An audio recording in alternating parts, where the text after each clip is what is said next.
지지난주부터 우리 교회의 비전에 대해서 함께 나누고 있습니다.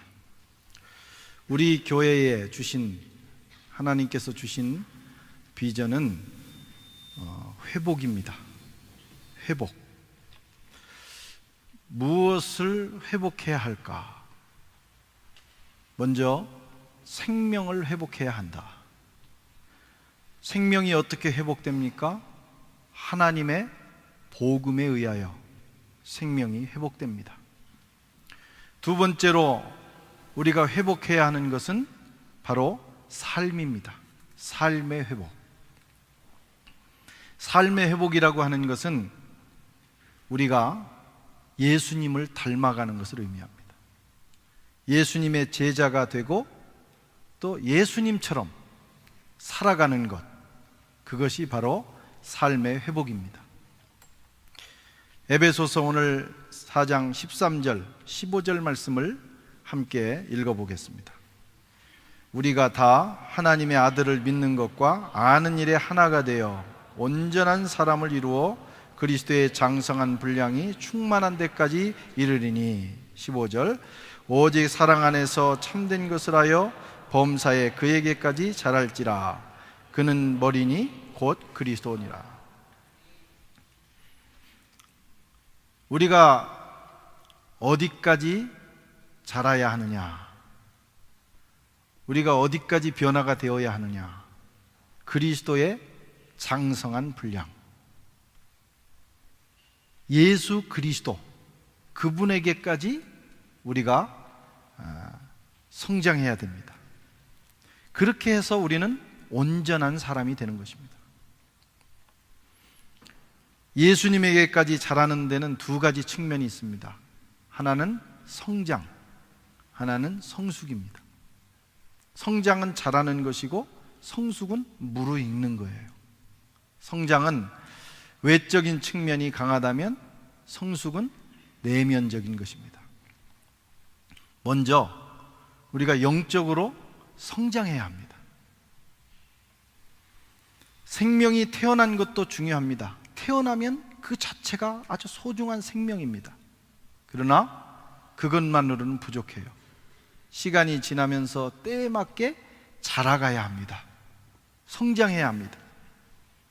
그렇지 않으면 부모에게 걱정거리가 되고 또 자신도 세상에 역할을 하지 못합니다. 영적으로도 마찬가지예요. 우리가 예수 믿으면 하나님의 자녀가 되는 권세를 얻습니다. 그렇죠? 예수 믿으면 새 생명을 얻고 하나님 나라의 백성이 됩니다. 이것은 은혜예요. 우리가 한 것이 없습니다. 하나님이 위로부터 전적으로 주신, 일방적으로 주신 은혜입니다. 모든 믿는 자에게 조건 없이 주시는 은혜. 그러나 여기서 멈추면 안 된다는 것입니다. 태어났으면 반드시 자라야 합니다. 성장해야 합니다. 자라지 않으면 영적 아이가 돼요. 자라야 합니다. 2015년은 영적으로 성장하는 한 해가 되시기를 바랍니다. 반드시 자라야 합니다. 자라는 데는 세 가지 중요한 요소가 있습니다. 이것은 영적으로나 육적으로나 세상 모든 생명체에게 적용되는 이치입니다. 첫째는 잘 먹어야 자랍니다. 잘 먹어야 합니다. 잘 먹는다는 것이 뭡니까? 균형 있게 규칙적으로 먹는 거예요. 무조건 많이 먹는다고 되는 것도 아니고, 그리고 아무거나 편식한다고 되는 것도 아니에요. 균형 있게 규칙적으로 음식을 섭취할 때 사람이 육체적으로 자라게 됩니다. 그리고 전문가의 도움을 받는 것이 중요합니다. 내가 나름대로 생각해서 먹는 것보다 전문가를 통해서 내 건강에 대한, 내 자녀가 자라는 것에 대한 컨설팅을 받으면 아주 효과적입니다. 그렇게 해야 합니다. 일본인들은 세계에서 장수하는 나라로 알려져 있어요. 일본인들이 대체로 오래 산다고 합니다. 장수의 비결은 소식이라고 그래요. 소식. 그런데 문제는 소식을 해서 장수를 할 경우에는 늙어서 허약하거나 힘을 쓰지 못해 병치레를 하는 경우가 많답니다. 그래서 오래 살기는 사는데 늙으면 고생하는 거예요. 적게 먹는다고 다 좋은 것은 아닙니다.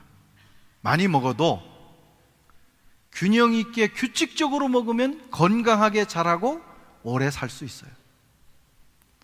기왕이면 많이 드시고 오래 사는 게 좋지 않겠습니까? 균형 있게 규칙적으로 먹는 것이 중요합니다. 영적으로도 마찬가지죠. 마태복음 4장 4절에 보면 기록되었으되 사람이 떡으로만 살 것이 아니요 하나님의 입으로부터 나오는 말씀으로도 살아야 하느니라. 영적으로 우리가 사는 비결은 하나님의 입으로부터 나오는 말씀으로 사는 거예요. 그 말씀이 양식입니다. 영혼의 양식인 하나님의 말씀을 잘 먹으면 자라는 것은 걱정할 게 없어요. 반드시 말씀을 먹어야 합니다. 다른 길이 없습니다. 제가 여러분들에게 말씀을 먹지 않고 영적으로 자랄 수 있는 특별한 비결을 가르쳐 줄 길이 없어요. 그게 있으면 얼마나 좋겠습니까? 하나님의 말씀을 먹는 수밖에 없습니다. 먹는 것이 건강을 좌우하고 먹는 것이 성장을 좌우합니다. 그래서 요즘은 얼마나 먹는 것에 신경을 쓰는지 몰라요. 영적으로도 마찬가지예요. 좋은 말씀, 생명의 말씀을 잘 섭취하면 나도 모르는 사이에 영적으로 건강하게 자라나는 거예요. 규칙적으로 말씀을 읽고 듣고 순종하는 일에 힘써야 합니다. 규칙적으로. 그리고 전문가인 목회자들의 도움을 받는 것이 중요합니다. 우리 교회는 교회 사이즈에 비해서 목회자들이 많습니다. 저도 있고 또 김마리 목사님, 박미양 전도사님, 최건우 전도사님, 또 최원경 전사님, 우리 지금 영화부에서 또 수고하시는 다 말씀의 전문가들이에요. 또 이제 두 분 목사님이 1월 말이나 2월이면 비자를 받고 들어오십니다.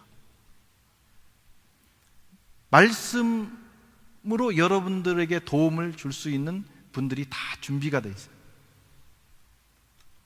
도움을 받으셔야 돼요. 어떻게 말씀을 읽을 것인가, 어떻게 말씀을 볼 것인가, 들을 것인가. 그리하여 2015년에는 하나님의 말씀을 규칙적으로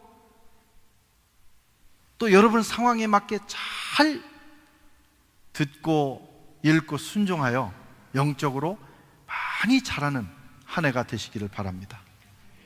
자라야 합니다. 또 호흡이 좋아야 건강하게 자랍니다. 호흡. 사람의 건강과 생명은 호흡에 달려 있습니다. 벌써 호흡이 헐떡거리면 그 인생 끝난 거예요.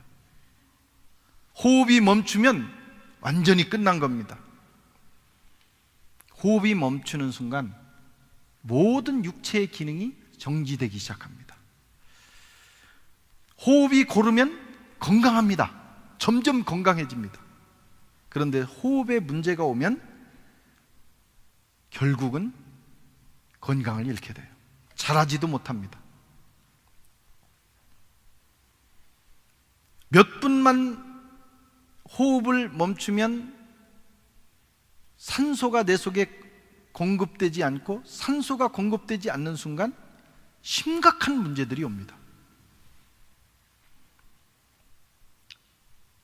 호흡을 통해서 우리 육체와 우리의 모든 기능을 돌려주고 살게 하는 산소가 공급돼야 됩니다. 그렇지 않으면 금방 뇌사 상태로 들어가요. 금방 이 산소가 들어가지 않는 부분이 상하기 시작합니다. 성도의 기도는 영적 호흡입니다. 기도하지 않고 살 수 없습니다. 안 먹고는 조금 견딜 수 있을지 모르지만 숨 안 쉬고는 못 사는 거예요. 기도가 중요하죠.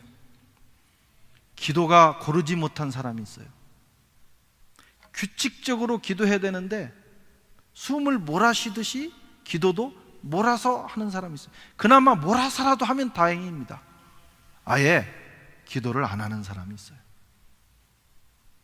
하여튼 주님이 우리를 특별하게 사랑하시나 봐요. 기도를 안 해도, 호흡을 안 해도 살게 하시니까. 그러나 그 은혜만 바라볼 수는 없어요. 기도해야 합니다. 기도하면 하나님의 은혜와 생명이 우리 속에 들어옵니다. 기도를 멈추면 멈추는 순간 우리 영적 생명이 썩기 시작합니다. 썩으면 냄새가 납니다.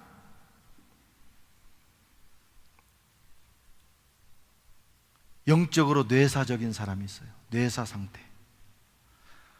살아있어요. 몸은 살아있지만 사실상 죽은 거예요.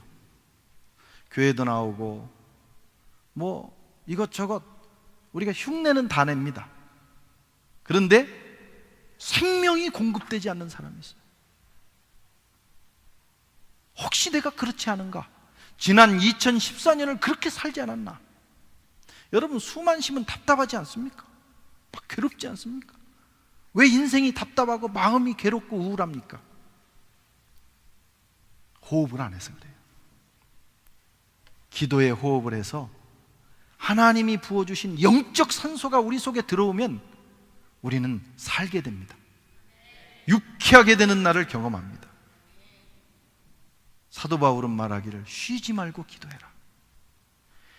쉬지 말고 봉사해라, 쉬지 말고 말씀을 읽어라 이렇게 안 했어요. 그러나 기도는 쉬지 말고 하라는 거예요. 무시로 기도하라. 성령 안에서 시도 때도 없이 기도해야 된다는 거죠. 어떤 경우에도 기도는 멈추면 안 됩니다. 혹시 지금 기도를 멈추셨던 분들이 계시다면 이건 살기 위한 최소한의 노력이에요. 숨 쉬시기 바랍니다. 그러면 벌써 영적으로 답답한 것이 없어지기 시작해요. 인생이 행복해지기 시작해요. 무슨 일이 있어도 기도해야 합니다. 아무리 바빠도 기도해야 합니다. 아무리 중요한 것이 있어도 기도해야 돼요. 길을 가면서 기도하고, 앉았을 때 기도하고, 또 일어설 때 기도하고, 잠들기 전에 기도하고, 아침에 일어날 때 뭐 합니까? 기도로 시작하십시오. 주여 한 번만 외쳐도 돼요. 밥 먹을 때 기도하고, 밥 먹을 때도 기도하고. 아멘. 모든 시간을 여러분 기도로 채워나가시면 건강해집니다. 호흡을 통해서 산소가 몸속에 공급되듯이 여러분 기도하면 하늘의 산소가 여러분 몸 구석구석까지 들어갑니다. 하나님께서 생명과 능력을 쏟아 부으십니다. 그래서 기도하면 막 살아나는 거예요. 공동체도 살고 가정도 살고 영혼이 삽니다. 기도 안 하면 점점 힘들어져요. 인생이 힘든 이유는 인생이 힘들어서가 아니에요. 원래 인생은 다 그런 거예요. 기도 안 하니까 힘든 거예요. 힘들수록 기도하셔야 돼요. 그러면 마음이 상쾌하게 되는 날이 오고 기쁨이 내 속에서 샘솟듯합니다. 누가 기쁘게 해서 기쁜 게 아니죠. 기쁨은 내 속에서 터져나와야 돼요. 기도할 때 여러분 그 기쁨의 샘이 터지는 거예요. 생명력이 회복되기 때문입니다. 2015년 기도하십시오. 네. 주일날 나와서 좀 미리 나오셔서 기도하세요. 미리 예배 시간 막 시작할 때 나오시지 마시고 30분 전에 나오셔서 기도로 준비하시고. 그게요 똑같은 예배라도 전혀 다릅니다. 또 기도 모임마다 함께 하셔서 기도하시고. 절대로 여러분 손해보는 일이 아니에요. 기도하면 하나님께서 역사하십니다. 숨만 잘 쉰다고 되는 게 아닙니다.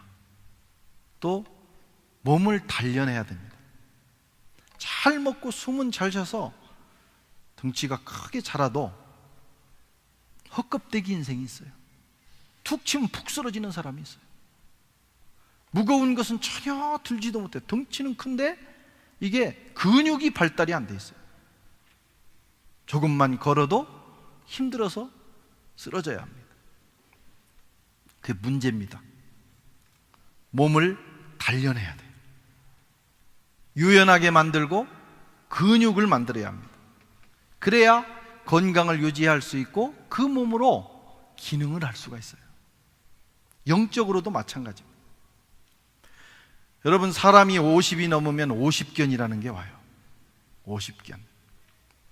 아마 많은 분들이 50견을 경험했을 거예요. 이 50견이 얼마나 무서운지 팔을 못 들면 1년을 못 듭니다. 한번 생각해 보세요. 얼마나 힘든지. 저는 감사하게도 아직 50견이 오지 않았다는 이 사실이에요. 그냥 넘어갔으면 좋겠어요. 그런데 이 50견이 오는 이유가 뭐냐면, 여러 가지 의학적인 이유가 있겠지만 제가 아는 바로는 이 어깨나 이런 데를 잡아주는 근육이 나이가 50이 되고 나이가 들면서 그 근육이 힘을 잃는다는 거예요.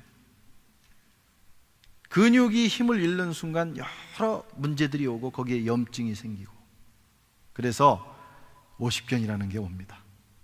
저도 가끔 그 증세가 있으면 올 것 같으면 이제 풀어주는 거예요. 그리고 저는 팔굽혀펴기를 합니다. 돈도 안 들고 어디 가서 할 것도 없고 생각나면 하면 되는 거예요. 팔굽혀펴기를 하루에 100개만 하면, 100개씩만 하면 이게 50견 안 옵니다. 또 여성들은 팔굽혀펴기 하는 게 좀 그러면 이 팔들기만 해도 돼요. 팔들기를 하루에, 이건 이제 한 200개 해야 되겠죠? 이렇게만 해도 근육이 살아남아서 자기 건강을 유지할 수가 있어요. 근육을 만들고 몸을 단련해야 건강하게 자라는 것입니다. 근육을 만드는 방법이 있어요. 그것은 내 몸이 부치다고 느낄 때, 내가 이게 한계다, 이 정도 하고 나면 굉장히 힘들 것 같다고 딱 한계가 왔을 때 그거보다 한두 개를 더 하면 돼요. 팔굽혀펴기를 10개를 하고 11개 하면 나 죽을 것 같아. 그러면 꼭 11개를 하십시오. 그러면 그때 근육이 만들어지는 거예요. 근데 꼭 11개를 해야 되는데 9개에서 멈추는 분이 있어요. 그러니까 취미 생활을 합니다. 하기는 하는데 근육이 안 돼요. 별로 도움이 안 되는 겁니다. 꼭 그 한계를 넘어가야 합니다. 부담이 안 될 정도를 하면 되는 게 아니고 부담을 느끼고 그것을 넘어가야 돼요. 그래야 근육이 붙고, 그 근육이 붙으면 그 단계는요, 누워서 떡 먹기입니다. 20개 하던 사람이 그 근육이 붙으면 금방 30개 할 수 있어요. 더 무거운 것도 들 수 있어요. 영적 근육도 마찬가지예요. 영적 운동을 해야 되는데 교회에서 기도하고 봉사하고 헌신하고 여러 가지 훈련들을 합니다. 이게 하나의 과정이라고 생각하시면 돼요. 하다 보면 처음에는 즐겁게 시작하고, 처음에는 재밌게 시작했지만 시간이 지나면서 힘들다, 이거 내가 괜히 시작했나 보다, 요 선에서 멈추면 시험 들지 않겠다 하는 단계가 있어요. 근데 대개 그 선에서 멈춰. 그게 문제입니다. 그 한 단계를 더 감당하면 나로서는 한계다, 이거 하면 또 시험 들지도 모르겠다 하는 그 단계가 오면 반드시 그 단계를 넘어가야 돼. 근데 100이면 90명이 거기서 멈춥니다. 그러니까 그 다음에도 힘든 거예요. 또 그 다음에 돼도 그 단계 되면 힘들어지는 거예요. 어떤 사람은 그 고비를 넘어서 그 단계를 넘어갑니다. 그러면 그 다음부터는 그 문제는 힘들지를 않습니다. 영적 근육이 그렇게 형성이 되는 겁니다. 그렇게 1년, 2년, 10년을 보내다 보면 그 작은 일을 그런 식으로 감당하다 어느 날 하나님께서 주시는 큰 일, 그것도 너끈하게 감당할 수 있는 능력을 갖추게 되는 것입니다. 굉장히 중요합니다. 그렇지 않으면 늘 힘들다는 타령만 하다가 일생을 보내게 돼요. 똑같은 일을 놓고 그 단계를 넘어가지 않은 사람은 항상 그 단계가 되면 힘들어져. 그래서 힘들다. 누구나 힘듭니다. 누구나. 그래서 스스로 할 수 없으면 교회가 만들어 놓은 프로그램이라든가 어떤 조직에 의해서 가는 거예요. 가령 성가대 같은 경우는 사실 힘들어요. 생각해 보세요. 일주일 동안 자기 일을 하고 다른 사람보다 1시간 반에서 2시간을 먼저 와야 돼요. 그리고 일부 예배까지 시작이 돼서 성가대원 중에 몇 사람은 또 아침 9시부터 나와서 준비하고 또 끝나고 또 칸타타 하려면 또 오후까지 연습해야 돼요. 굉장히 힘든 일입니다. 제일 힘든 사람이 지휘자예요. 안 나올 수가 없어요. 오늘 꼭 나오고 싶어서 나온 건 아닐 거예요. 그죠? 뭐 부부싸움을 했다든가 열받는 일이 있었다든가 뭐 목사가 싫다든가 뭐 여러 가지 이유로 나오고 싶지 않지만 내가 이 맡은 게 있어서 어쩔 수 없이 나왔다. 그게 축복입니다. 저도 가끔 나오기 싫을 때가 있어요. 근데 내가 안 나오면 어떻게 예배가 돌아가겠어요? 그러니까 이 교회에서 목사로 일하는 것이 축복이에요. 그렇게 나오다 보면 영적으로 근육이 생기는 거예요. 말씀, 기도, 한계를 뛰어넘기, 이런 것들을 통해서 우리가 잘 감당할 때 영적으로 자라나게 되는 것입니다. 금년 2015년은 영적으로 그렇게 성장하시는 저와 여러분 되시기 바랍니다. 그래야 하나님께서 우리 인생에 또 우리 교회에 허락하시는 일들을 감당할 수가 있어요. 이렇게 자라나면, 이렇게 힘이 생기면 어지간한 일에도 우리가 흔들리지를 않습니다.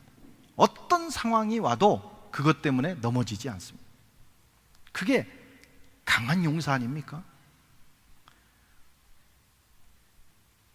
오늘 14절에 보면 이렇게 돼 있죠. 같이 한번 읽어볼까요?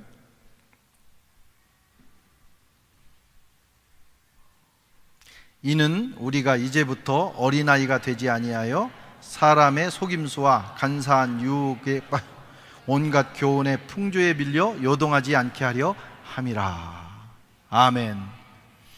이렇게 우리가 자라나야 되는 이유가, 이렇게 건강하게 자라나야 되는 이유는, 그렇게 건강한 사람이 되면 여러분 외부적인 어떤 문제가 와도 그것 때문에 넘어지지 않는다는 거예요. 바이러스가 와도 이길 힘이 생기는 거예요. 누가 나를 넘어뜨리려고 하고 유혹하고 나를 시험 들게 해도 그 문제로 내가 넘어지지 않습니다. 건강하기 때문입니다.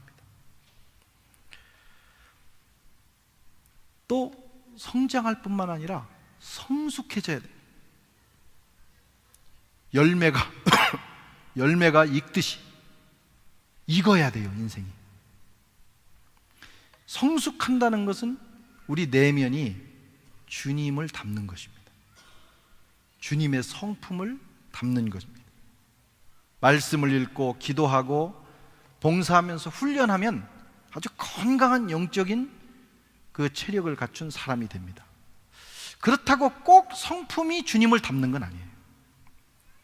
꼭 그런 건 아니에요. 그러나 건강하게 자라면 좋은 성품을 가질 확률이 많습니다.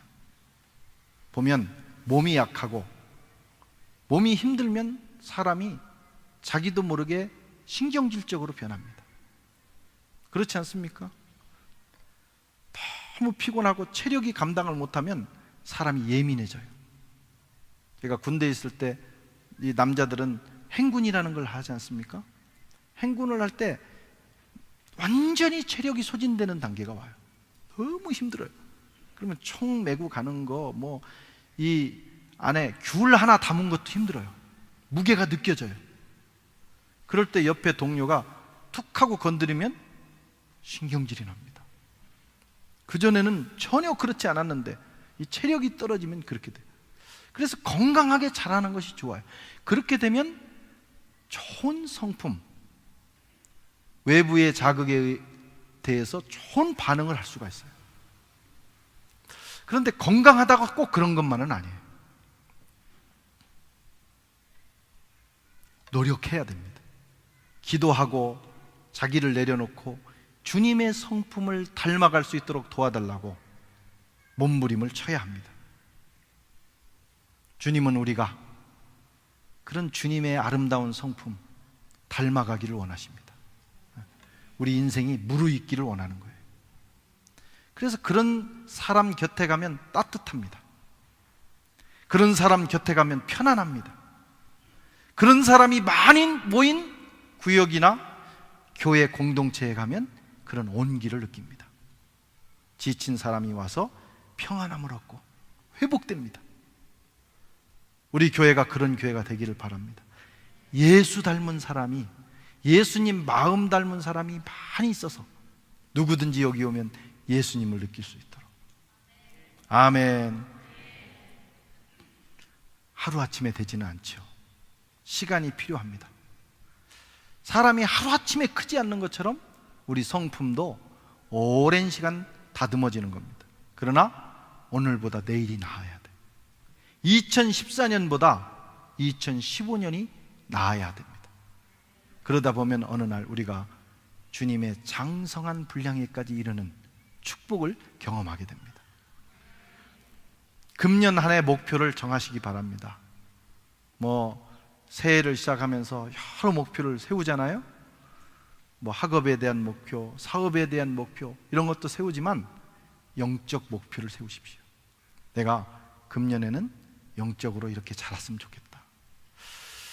성품도 자랐으면 좋겠다. 성품도 금년에는 조금 내가 까칠했다면 내년에는 그 까칠한 것이 조금 깎아져서 편안한 사람이 됐으면 좋겠다. 성령의 열매가 많이 맺혀지는 그런 한 해가 되도록 목표를 정하고 가셔야 됩니다. 자기를 내려놓고 옛사람을 죽이고 새 사람, 성령에 속한 사람, 생명에 속한 사람이 되어야 합니다. 그 목표를 세우고 가시다 보면 12월 말 되면 여러분 많이 변해 있을 것입니다. 우리 교회는 그것이 비전입니다. 그렇다고 너무 갑자기 많이 변해서 당황하는 일이 없도록 해주시기 바랍니다. 이분이 누구시더라. 조금씩 변해도 괜찮습니다. 그러나 매일 조금씩이라도 달라지는 우리가 됐으면 좋겠어요. 우리 교회의 두 번째 비전, 삶의 회복입니다. 예수님 닮아가는 것입니다. 주님의 제자가 되어 주님처럼 사는 것입니다. 함께 기도하시고 또 이 일을 위해서 교회가 좋은 프로그램들을 만들었어요. 제자 훈련을 비롯하여 내적 치유, 인지 치유, 그리고 또 공감, 소통, 대화, 다양한 프로그램들. 우리가 인터넷 웹사이트를 새로 지금 만들고 있는 중인데 우리 교회가 가지고 있는 좋은 프로그램들을 거기에 다 넣으려고 보니까 한계가 초과가 됐어요. 20개까지 넣을 수 있는데 보니까 28개가 돼서 그걸 지금 조정하고 있는 중입니다. 우리 교회 내에 우리를 성장시키고 우리를 성숙하게 만드는 좋은 프로그램들이 있어요. 거기에 참여하다 보면 성령께서 역사하십니다. 그러면 변화가 일어납니다. 2015년 잘 자라시고 크게 변화되는 놀라운 역사가 있기를 축원합니다.